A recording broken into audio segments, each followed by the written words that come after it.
Right now, the session here would be focusing on 1 year of the intermediaries, guidelines, the effects, and challenges. Without further ado, we welcome the moderator for the session. The moderator for the session is Ritesh Bhatia Ji, founder, Cybercrime and Forensics Investigator, Cybersecurity and Data Privacy Consultant, V for Web Security. Ritesh Ji is a well-known cybercrime investigator and cybersecurity and data privacy consultant with an experience of 20 years in the cyberspace. He is a three-time TEDx speaker, certified fraud examiner, and popularly known for his cybercrime investigations. He has been successful in solving many cases for large corporates, organizations, law enforcement agencies, celebrities, individuals in India and abroad. Greetings, warm welcome to Ritesh Ji, our moderator for the session for at Gen Next 2022. Welcome, Ritesh Ji. Thank you, I invite on our speakers, our panelists for the session. We are delighted to have amongst us Dr. Praveen Duggal Ji. He is Advocate, Supreme Court of India. While practicing advocate at the Supreme Court of India, Praveen Duggal Ji has made an immense impact with an international reputation as an expert and authority on cyber law, cyber security, intelligence law, e-commerce, amongst others. Dr. Duggal has been acknowledged as one of the top 4 cyber lawyers around the world. The World Domain Day recognizes him as one of the top 10 cyber lawyers around the world. Dr. Pavan Duggal is founder and chairman of International Commission on Cybersecurity Law. He's also heading the Artificial Intelligence Law Hub and Blockchain Law Epicenter. He's the founder come honorary chancellor of Cyber Law University. Dr. Duggal, greetings. Welcome. We welcome the Tanu Banerjee, partner Khaitan and Co.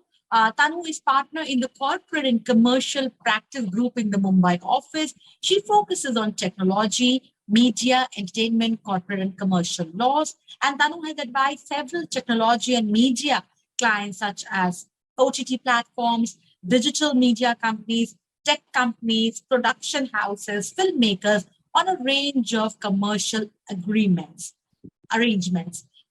Tanu has also experience in advising both domestic and foreign clients on a range of corporate transactions such as joint ventures, corporate restructuring, routine advisory on legal and regulatory compliances in India and abroad. So on that note, warm welcome and greetings to Tanuji. Welcome once again to Ritesh Ji, Dr. Duggal Ji and Tanuji. And with this, without further ado, let's take this very interesting session forward at Gen Next 2022. I hand it over to our moderator, Ritesh Ji, please. Thank you so much, Dr. Amna. Dr. Amna, will we be able to take questions from the participants? Are there any participants, who can unmute themselves and we can take questions? Dr. Amna, my question is to you. Yes, sir. Please tell me. Yes. Yeah. So I'm asking you, are there participants around from whom we can take questions? Yeah, Q&A, sir, happens at the end of the session. So first, it would be you interacting. Sure. No, I was just generally asking if people can chat. And yes. And yes, what I'll do is because I keep track of all the questions. So I'll share the questions with you towards the end of the session. You can likewise guide it to the respective panelists. No problem. Okay. Over to you, Ritesh Ji. Yeah, thank you so much. Hi, Pavan sir. Good to see you again. Hi, Tanu. Hi, Ritesh. Hi, it was nice to meet you. Yeah. Okay, Tanu, let me start with you. Like we were talking the other day, you have been a part of this making of these rules, wherein something you have contributed, right? If I'm not mistaken, that is something you were telling me. I'm not part of making of the rules. I wish I was, okay. But no, wasn't part of making of the rules. But yes, after the rules sort of got enforced, we were helping a lot of clients set up compliance around these rules, navigate these rules, and sort of break them down. Because we are of course about 1.5 years after the rules got notified, but initially they sort of caused a lot of chaos So that, and I think a lot of our clients also sort of interacted with the ministry once the rules came out. There was a lot of correspondence from the ministry and, by the, platforms and clients as well. So, sort of was, part of all of that listening and, correspondence. So Okay. just had the benefit of, hearing both sides of the end. Okay, cool.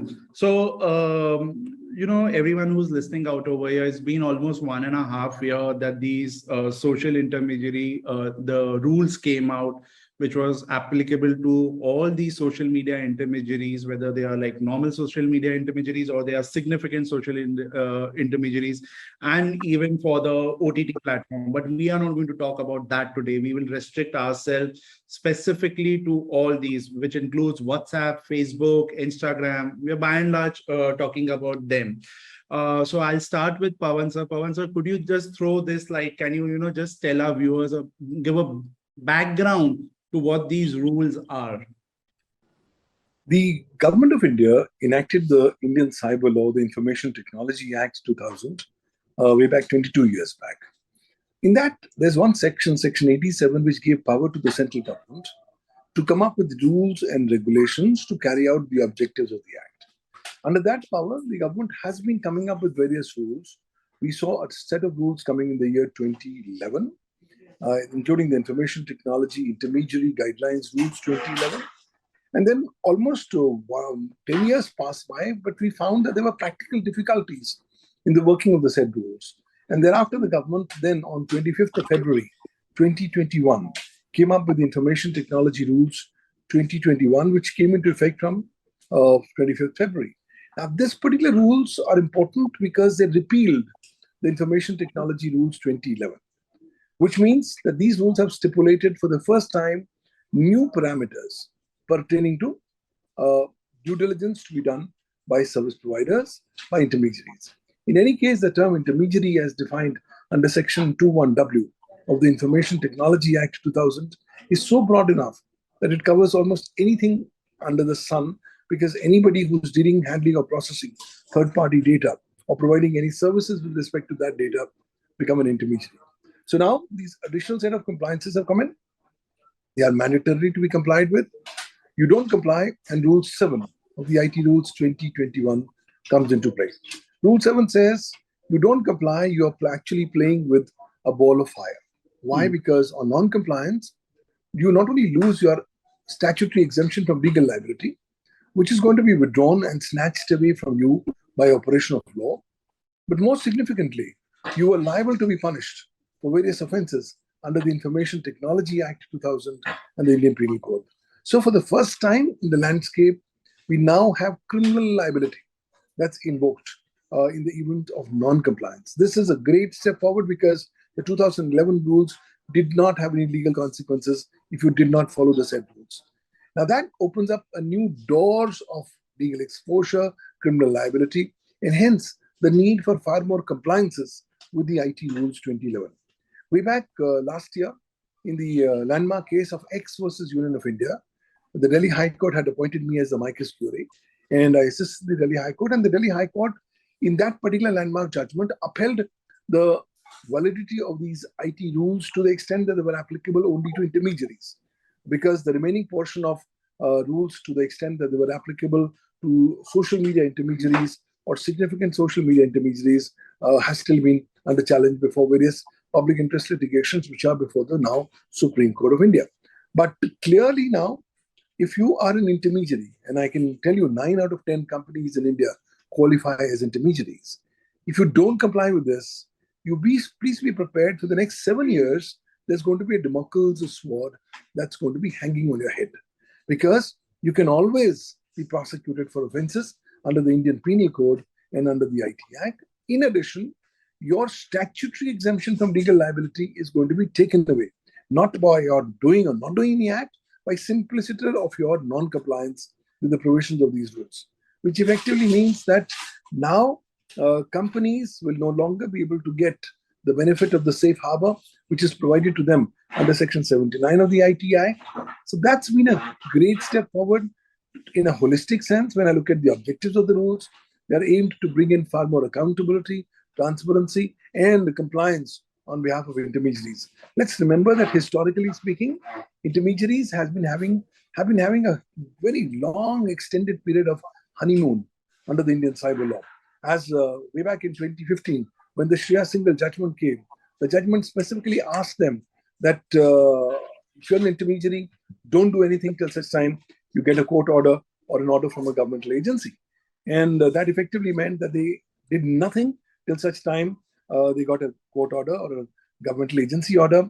So the net result was mayhem continued to happen on their network while they remained as mute spectators. Now that status quo was sought to be now completely dispelled by these new IT rules 2021, which has now propelled them to not only proactively report cybersecurity, but also put in place reasonable security practices and procedures and sensitive personal data, and even voluntarily remove content which they see is in violation of the law. So I see the 2021 rules as a massive advancement over the 2011 rules, but the fact remains is that these rules are still not being much implemented, barring the celebrated 4 FIRs against Twitter on Twitter's failure to comply with these rules in 90 days. We have not yet seen any effective implementation of these rules. So the last almost, I can say 18 months, we've seen these IT rules 2021 emerging as a mere paper tiger, which is not having any effective, shall I say, influence or implementation. And that's been a disappointing aspect because it's sending mixed signals.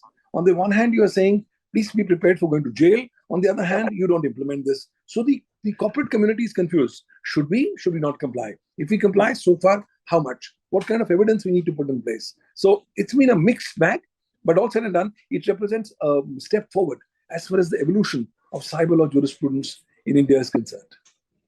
Cool. Thank you so much, sir. That was really helpful. Tanu, tell me in that case, since you've been helping them out, right? You said you were speaking. Yeah. Then what's the situation on ground as far as the requirement was concerned about a grievance officer, a compliance officer, or nodal officer? Sure. As everybody, I know these big tech guys are having it, but what were the other companies? Like, for example, Pavan sir also said that this is applicable to almost everyone, including this can also be like a kind of a hospital also who's having a lot of data, especially the big hospitals also. Yeah. I don't think so, but they will come under a social media intermediary in that particular case. So coming to the deviants, the compliance officer, the nodal officers. So what's the scene on ground in that case, except for these big giants whom we know about and they have publicized it on their website?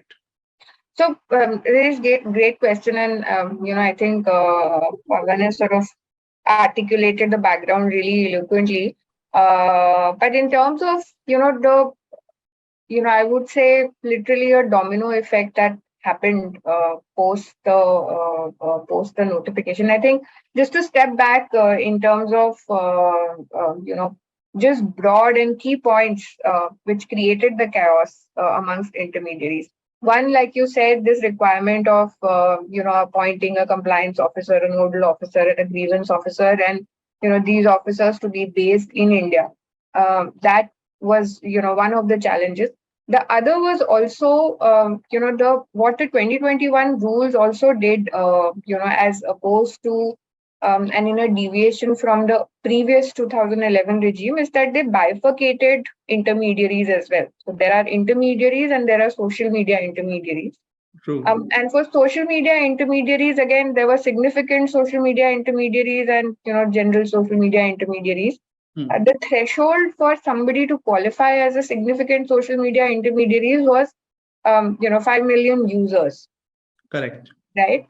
Now, this principle from what, we sort of understood is that this principle of this bifurcation and the threshold was borrowed from German laws and, sort of applied to India.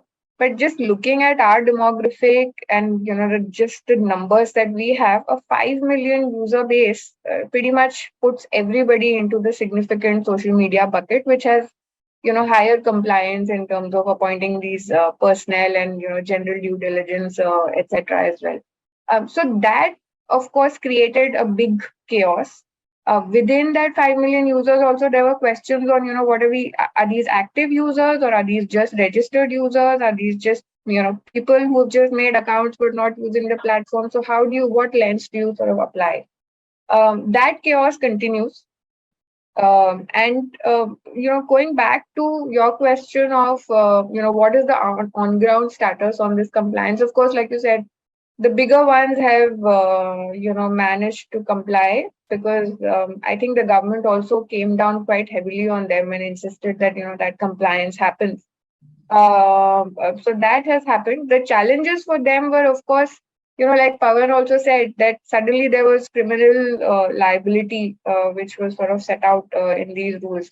And very strangely, one of the posts is a chief compliance officer, and the chief compliance officer is made personally liable, right, for some of the content. So one is, the biggest issue I think was, even if you go down the path of complying, it's not easy to find a person who's going to take up that sort of liability, right? So there was a big challenge to even get that sort of hiring done.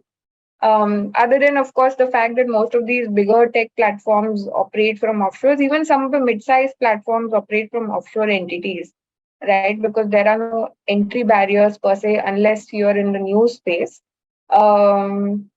But to have people based in India means that you had to set up an infrastructure in India, right? Which has multiple issues from an infrastructure and logistics perspective, but also from a tax standpoint. Right? You basically create a permanent establishment in India, and then you get taxed differently. So that was one concern. The smaller players, of course, I think are still struggling.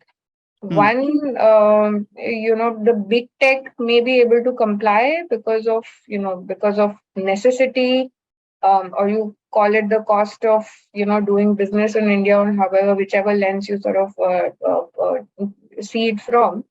But unfortunately, like, Pavan was saying, and and you were also saying, the definition itself was so broad. Yes. To even make that distinction, for example, the platform that we are speaking on is also an intermediary, right? And then also a social media intermediary. Absolutely. By the threshold, right? And, even if I say that, okay, this is Zoom, so this is a, larger sort of platform, but there are internal platforms, right? There is MS Teams, which is used within an organization today, right? And, different versions of those. They are all social media intermediaries today. Right? Even a small, let's say a gaming platform, which is, primarily being used to just play games, but it maybe has a chat box on the side where users can interact with each other. Now, even that becomes an intermediary. So that level of compliance and, putting the same lens to every sort of platform was a challenge when it came, when the notifications came out, and created a lot of chaos. I think today the chaos has settled because people have sort of come to terms with the fact that this is what it is. But is there a challenge in compliance? That continues. So we will speak about the challenges a bit later.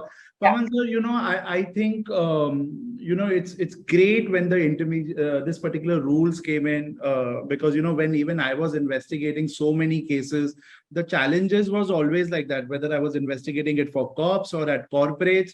The delay was, unlike the perception that we have ki police kuch nahi karta hai, the delay was always that the intermediary would, like, say ki, no, this is all okay, we cannot give you this particular information. They weren't following the law of the land.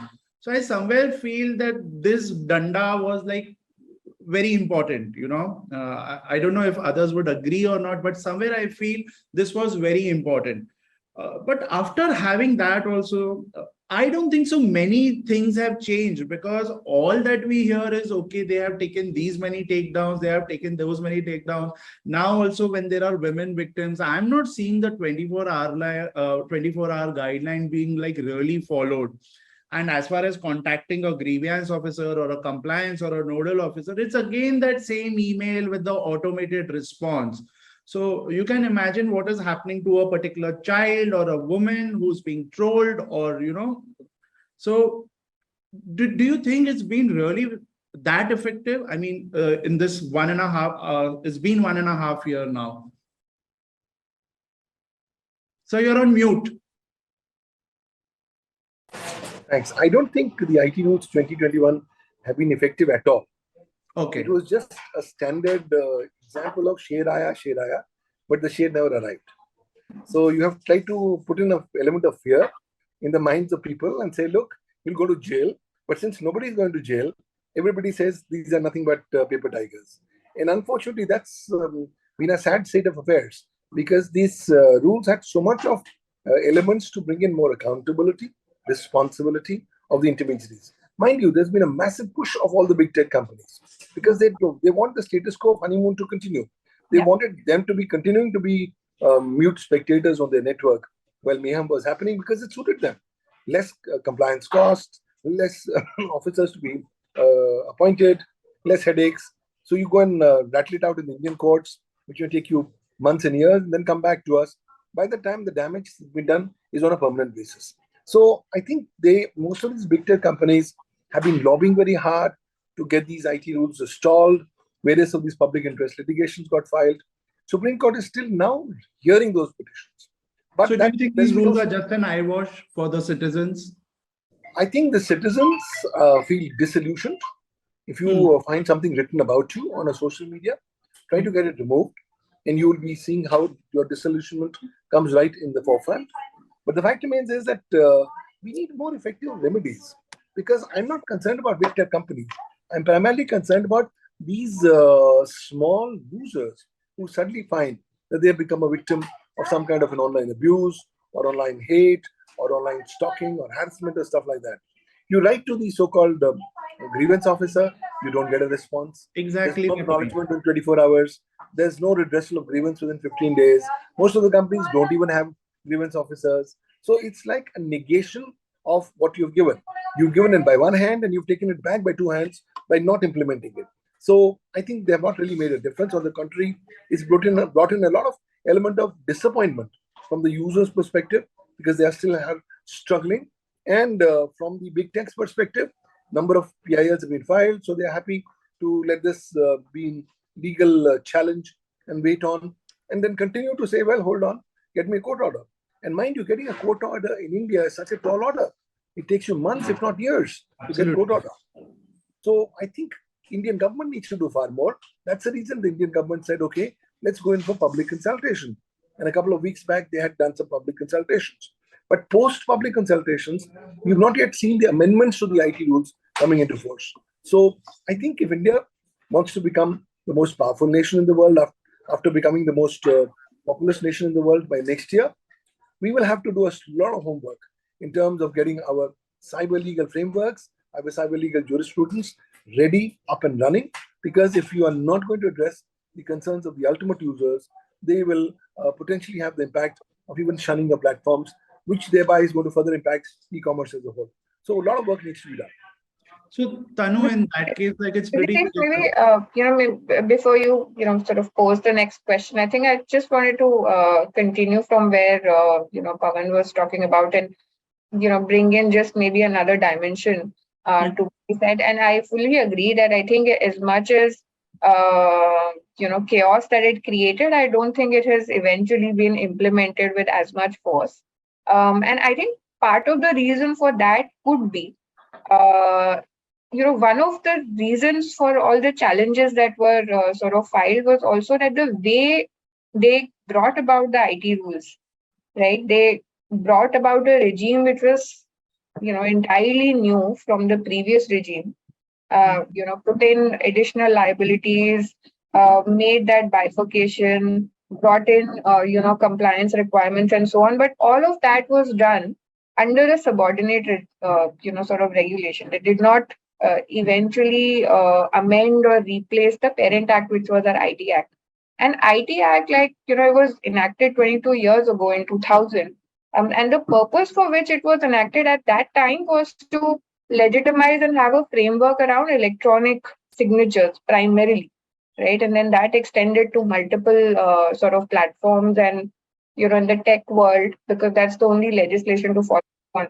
And one of the, ground for challenges, and people said that, okay, if you were to bring about that regime, then why not, do it the right way and amend the parent legislation itself and made that more holistic. And I think that's something which is underway right now, right? But what's the harm even if they brought out a rule, something like this? I mean, income tax department, the ministry of finance ministry keeps doing this. Almost every ministry keeps doing that. So, Right. because my question to you was going to be on this only. I think this was really needed because they weren't following the law of the land. I mean, and you look at we users of this kind of population, which is like giving our data for free. Imagine if we were to be like paid for it, how much more data we would be giving it. Like Pavan sir the other day on a TV show, very well, like, he told that it's a great Indian vomiting situation right now, wherein we want to just tell everything at all the points of the time. That's right. So we weren't following the law of the land. So I think somewhere they deserve this also, is what I feel. I'm a little like against them, because I have seen people committing suicides. I have seen like how, like what's happened to certain children, to some women, to some corporates because of this. The names keep popping up. There's a lot that's happening over there. Absolutely, Ritesh. I think I also agree with that.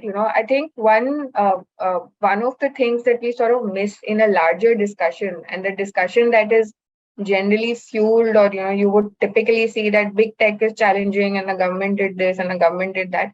I think what I was saying is not that there was anything wrong with bringing it about as rule, but the fact that maybe the government is working towards holistically changing. There is work on the Digital India Act, which is meant to replace the IT Act. And I'm saying maybe the reason for delay in implementation is perhaps that, right? That there is efforts on holistically changing the entire framework. Was the framework needed? I think the answer to that is yes, right? Yeah. Like you said, right? The answer to that is yes. There was a framework needed. You cannot it's not sustainable to indefinitely allow players to be set up in our country, like you said, use our data, collect our data, and then there being no framework around that at all. So to that I agree. Evils of social media are multifold, right? You can keep contesting and you can keep sort of saying, but then there are, like you said, today social media has the power of really at a micro level, maybe organizing a mob in a matter of 30 minutes. Right? Oh, well, I just recently gave my TEDx talk at Hyderabad. I clearly said over there that the social media is the new serial killer with so many deaths. It's been 35 plus deaths. So Correct. definitely it's a serial killer, I would say. And I think that's also, with some of our discussions with the ministry also, and with, some of the regulators also on this, I think what they said is that it's not that the government wants to be restrictive, and it's not as if the government is against, flourishing of an industry, which is so big and so successful in our country. But there are evils to it in terms of fake news, in terms of, like you're saying, making a big thing out of a small thing, harms and, whatever. So basically, government said, look, you are the one who's operating that in our country. Fine, you operate it. But tomorrow, if there is a problem, if somebody comes up to us and says, this happened because of this platform, I need somebody to go back to.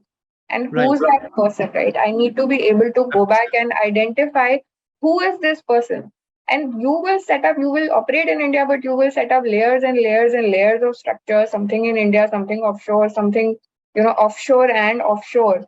So there's no limit, and there's no time for us to decode that structure. So you give me one, person here and a setup here that I can sort of reach out to. I think that was the purpose of it. Is that need? Can I just hold you over here, because can I just pause you over here, because you said a very, very important thing about that. The government wants to come to somebody and say, look, please help me with something. Yes. Taking that, I want to go to Pavan sir. Pavan sir, what Tanu was saying, that the government also wants to come to somebody and ask like who it is. And that was the concept of the first originator, right? Yes. And that is what they've been asking about WhatsApp. So WhatsApp, like, because all those mob lynchings and this misinformation that we are seeing, is primarily through that WhatsApp, and getting the first originator, the details of that is like something that they have been denying. They're saying, look, no, we cannot do that. In fact, very recently, like these guys have been giving one full page of ads, if you would have seen that. So on one side, they're showing that it is fully encrypted. We do not share some information. On the other side, this intermediary rules talk about the first originator. So your comments on that. Is there any case where WhatsApp actually gave the details of the first originator? Well, there's no denying the fact that if you are an intermediary in India, you have no choices but to comply. And if the government asks you that information, whether it was under the IT rules 2011 or whether it's in the IT rules 2021, you will have no choice but to hand over the said information. You don't do that information, you are in a much bigger risk of, shall I say, losing your statutory exemption from legal liability. Now, I'm not very sure what happened in this particular case, but yes, users need to be made more aware. They don't need to be swayed by what they see on public campaigns or media campaigns of companies. They will have to start making their own choices. But from a government's perspective, the first originator's concept is very important because they want to ultimately attribute a particular cyber act to a particular cyber actor. Now, for doing that, they have to join those dots. It's only the service provider who can join the dots to say that this particular act was done on this particular IP address of this particular date and time, and therefore the allotee of the said IP address becomes the first originator. Now, but they say we cannot do this. We'll have to change our algorithms. This is something that they've been saying that, right? Which we know is not the case. This is completely nothing but the teeth of an elephant to show the world. Okay. The real teeth for eating are something different.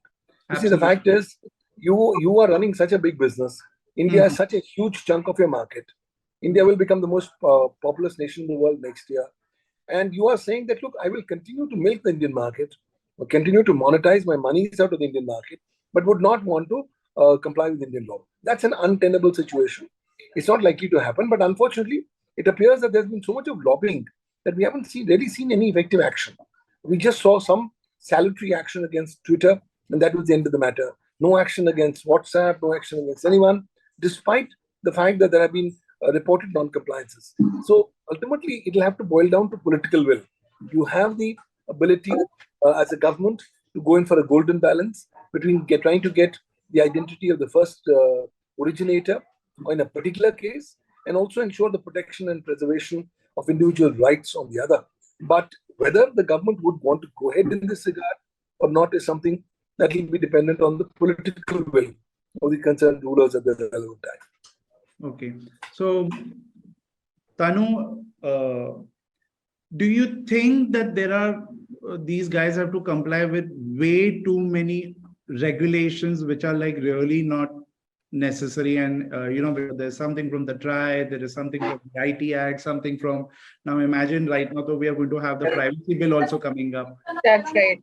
Privacy bill, and in fact, I think there is another telecom bill that they've come out with the day before. Way too many. Right. I mean, I'm not trying to be the devil. I sort of think so. My personal view is that eventually, and perhaps it's all work in progress right now, right? I think the good part is that at least we are revisiting our existing legislations, which I think are, quite dated as of today in terms of where technology are, where functionalities are, and what are, current sort of legislation before the 2021 rules sort of catered to. So the good thing is that we are revisiting everything, but I think eventually there needs to be perhaps some sort of consolidation of all of these legislations, right? Yes. So that there is one framework to look at, and that one framework could have divisions for, an OTT, a social media intermediary, or, a gaming platform or whatever. But yes, something being in TRI, something being under MeitY. There are also different departments, different regulators trying to regulate and bring about rules for the same mediums and the same platforms. There are bound to be overlaps, and I think there are also bound to be conflicts, right, between one versus the other. So I think that perhaps at some point would be the most efficient way to go about this, to have a consolidated framework. We are perhaps some time away from that. But in my view, I think that will be the most efficient view to sort of go forward. Pavan sir, there are way too many regulators as such, like for which these social media intermediaries have to comply with. Well, when you're a significant one, you have that team. But what about these smaller intermediaries? The discussion has been going majorly towards these significant social media intermediaries. What about the smaller ones? The smaller intermediaries are completely like a child who's lost in the woods, who does not know what to do, who neither has the requisite bandwidth nor the resources to ensure compliance. Can you To give give an some example, examples? to give an example, my local kirana shop wala, who uses Mhm. two computers for the Right. purposes of his stuff, and who processes my orders on the phone, puts them on the Mhm. computer, he also becomes an intermediary. Now, Right. expecting him to do due diligence, expecting him to comply with the IT Act is something that's got no connection with ground reality. Most of the problem has arisen out of the fact the way you've defined the Section 21W of the IT Act in so broad terms, almost 9.5 out of 10 entities in India would qualify as intermediaries because you will either be dealing with your own data or you will be dealing with your client data, customer data, employee data. The moment you're dealing with third party data, you become an intermediary. So, that being so, and because it uses the word network service provider, it gets far, far beyond than just the Airtels and the Vodafones and the Geos of the world. But unfortunately, there's no sensitization about the capacities to be built in the smaller intermediaries. It appears the law is not even bothered about effective enforcement against small intermediaries. They want to go against the big ship, the big tech companies, the big fish, and try to come up with an exemplary example. But even then, we have actually as a nation failed because We have barring these 4 FIRs as a nation, there's nothing done. And then what is the point of saying that, look, there's going to be criminal liability if you're not going to invoke it? Or are you going to keep on saving it for next 7 years so that you can selectively then pick and choose whom you would want to potentially target? I think somewhere down the line, people's confidence has to be restored, which currently is missing.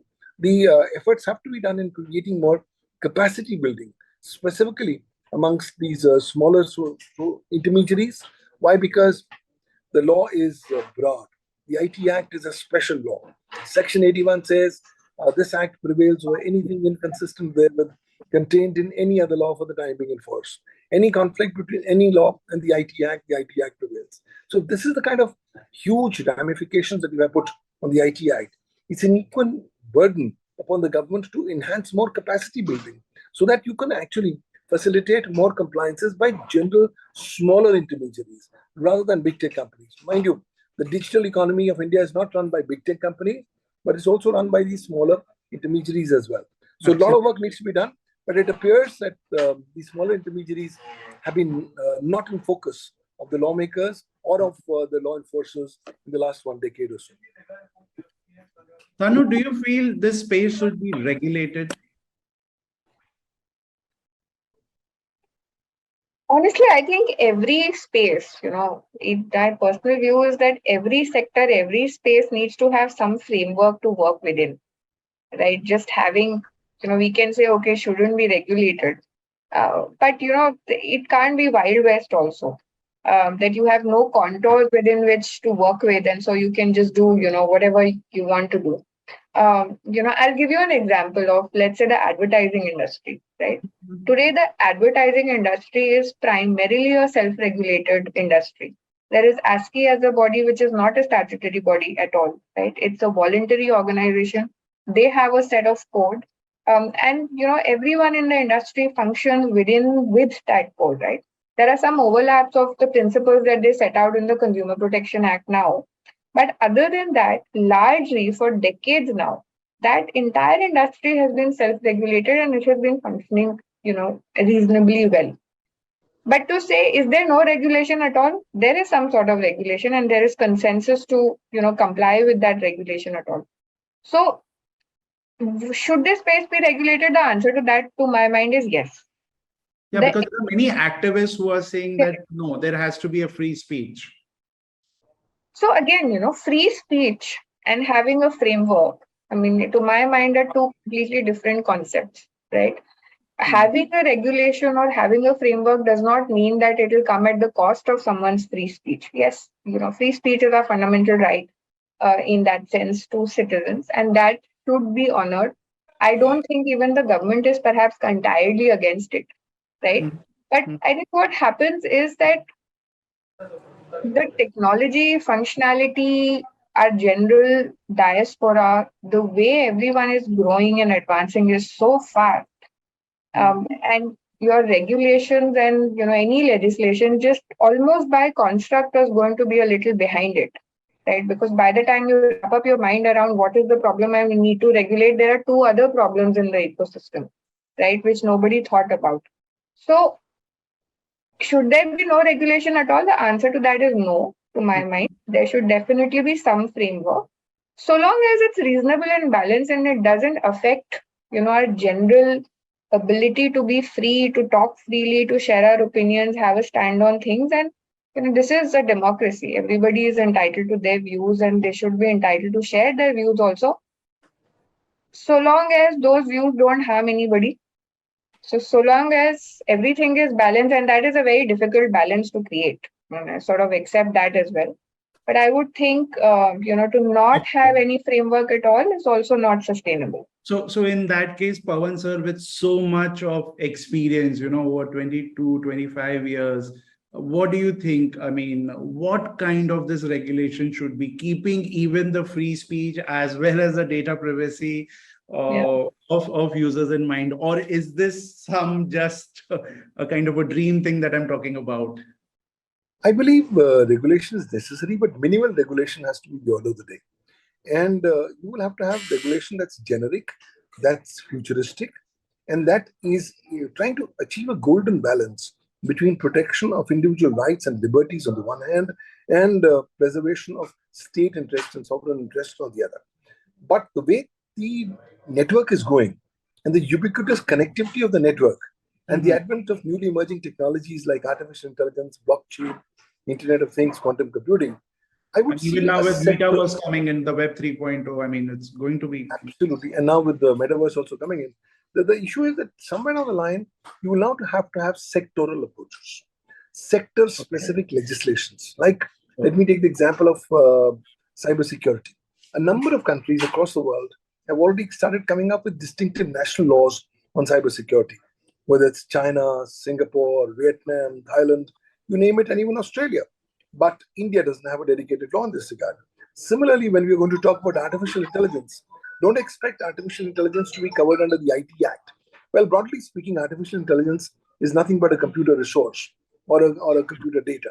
But then the IT Act was never formed keeping in mind these newly emerging technologies. So that's the reason why the European Union is now negotiating a draft law on artificial intelligence for the last 1 year. So you will have to have sector-specific laws. They must be minimal. The government's approach has only to be providing an enabling framework and sit back. Why? Let the industry take over. Sorry. So I think I would expect this kind of an approach, but right now we are going for an overkill. We're going to have 4 different laws. That's what the minister has announced. So there's a Digital India law, there's a data protection law, there's a communications law, there's going to be amendments to the IT Act, there are going to be amendments to the Indian Information Technology Rules 2021. So I expect a lot of conflict between these respective things because there's going to be a lot of overlap.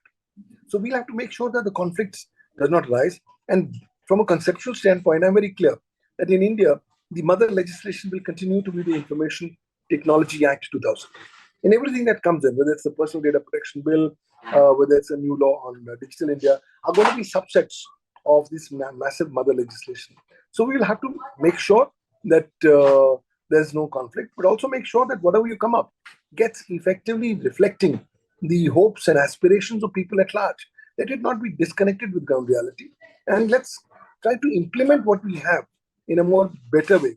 And you see, always fear and panic have been good factors to facilitate more action on behalf of the concerned stakeholders. But I think COVID-19 has seen that we've had too much panic and too much fear. So those two elements specifically going out of our lives, we'll have to look at more persuasive, more collaborative approaches in getting more stakeholders on board so that they can proactively comply with these newly emerging guidelines and rules. Very, very well said, sir. Tanu, my final question to you: with the data privacy bill is expected anytime, hopefully this year. Hopefully this year. Okay. There's also the crypto bill. Oh, yeah.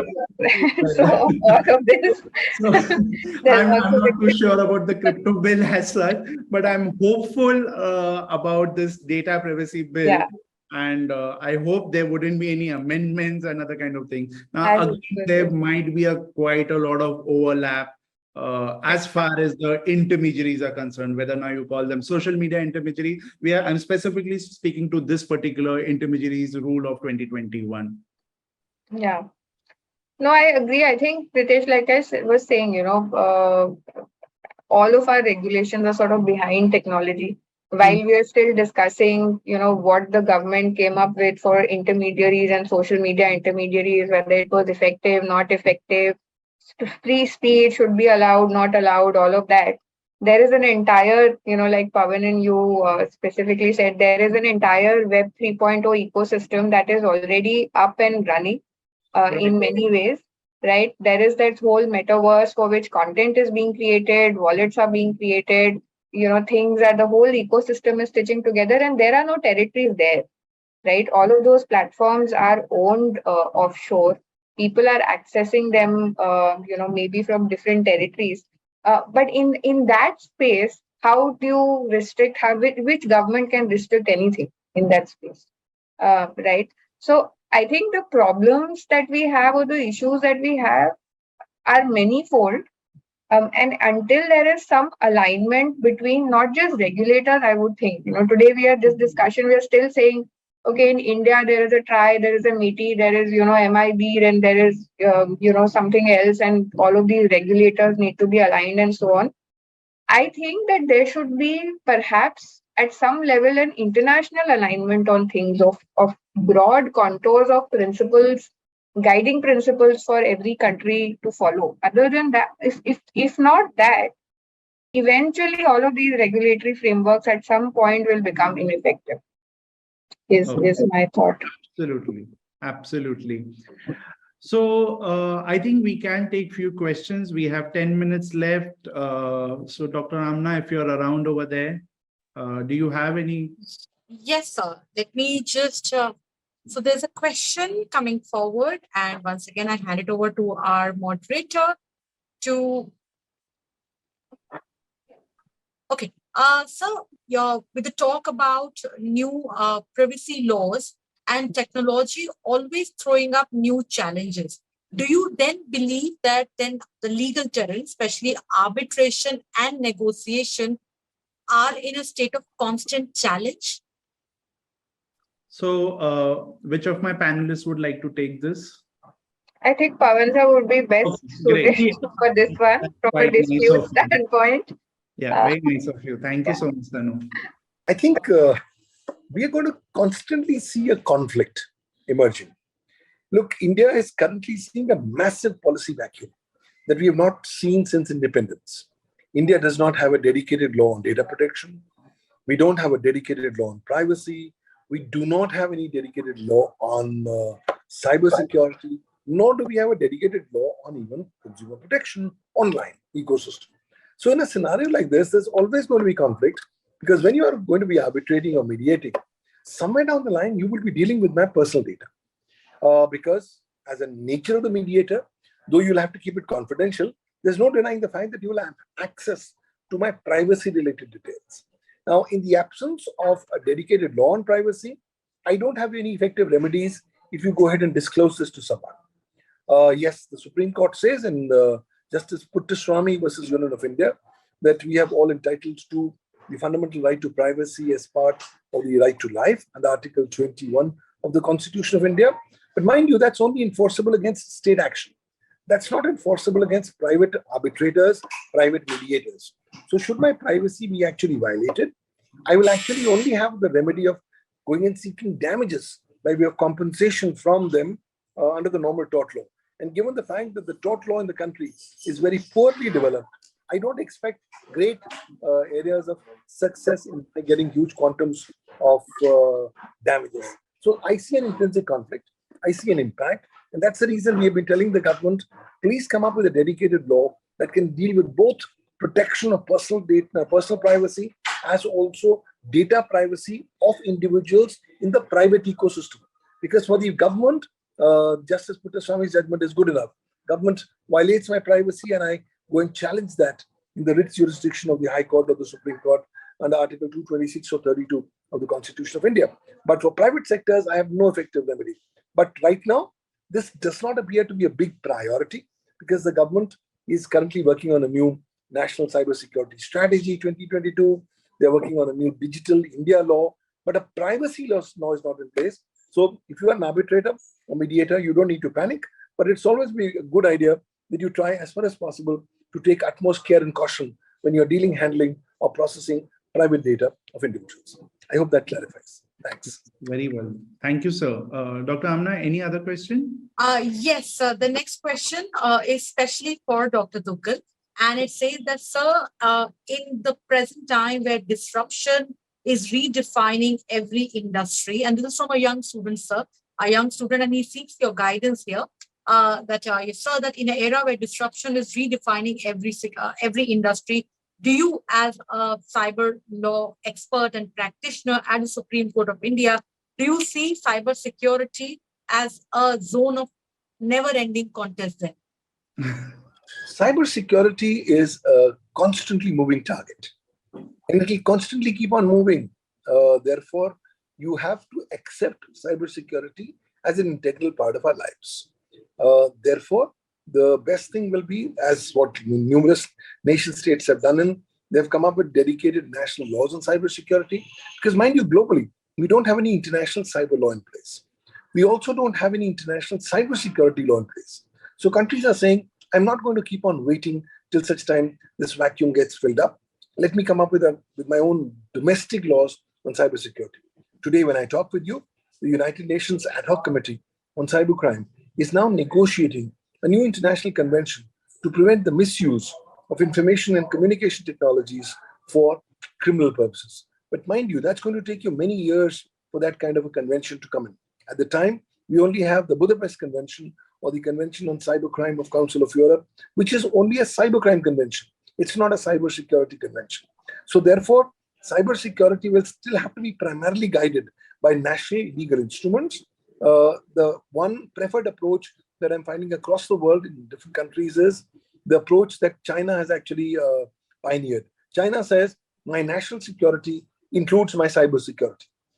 Therefore, it's my private domestic matter. It is not broking any kind of a foreign interference. And that's why reason you find different countries coming up with very bizarre kind of provisions in the national cybersecurity laws. For example, Vietnam, in its national cybersecurity law, has now come up with a concept of a national cyberspace, where they say that the entire internet is my national cyberspace, and therefore my laws applies to the entire internet person. A very unworkable phenomenon, but nonetheless, this is a scenario where it's a replication of the Antarctic age. When Antarctica was first discovered, countries would send expeditions to Antarctica. They will identify a piece of land, put their flag, and say, this is my territory, my law applies. Something similar is what's happening in cybersecurity regulation as far as that is concerned. Well, if you're in a country like India where you don't have any cybersecurity regulations, please comply with existing laws. For example, the Information Technology Rules 2021 and the Information Technology Reasonable Security Practices and Procedures and Sensitive Personal Data or Information Rules 2011, which actually mandate entities and intermediaries to implement, maintain reasonable security practices and procedures, which, for example, the law says is an ISO 27001. Try to comply with whatever applicable parameters. Try also to comply with the IT Directions 2022, which are now mandating you to mandatorily report within 6 hours of coming to know of a cybersecurity breach to the National Agency on Cybersecurity, otherwise face legal consequences. Just try to do whatever you can in terms of protecting yourself. But yes, every 11 seconds, remember, one company in India is becoming a victim of a ransomware attack. You could be next. Try to protect your data, preserve your data, minimize your liability, and then hope for the best. That's all I can say at the current time. Thanks. Well said, sir. Thank you. Dr. Amna, are we done? Yes, sir. Thank you so much, Dr. Duggal, for actually putting it so briefly and so true. Thank you so much, sir. And yes, many thanks to our wonderful moderator, Ritesh Bhatia ji. Many thanks to Tanu Banerjee ji, and many thanks, Dr. Duggal. Gratitude to all of you for being a part of this session at the GenNext 2022. Thank you so much. So with Thank this, you. Thank you. It's been a Tanu. pleasure. Thank you. Thank you, Dr. Thanks, Duggal. Tanu. Thanks, Thank you. Ritesh. Thank Pleasure. you. Bye. Thank you.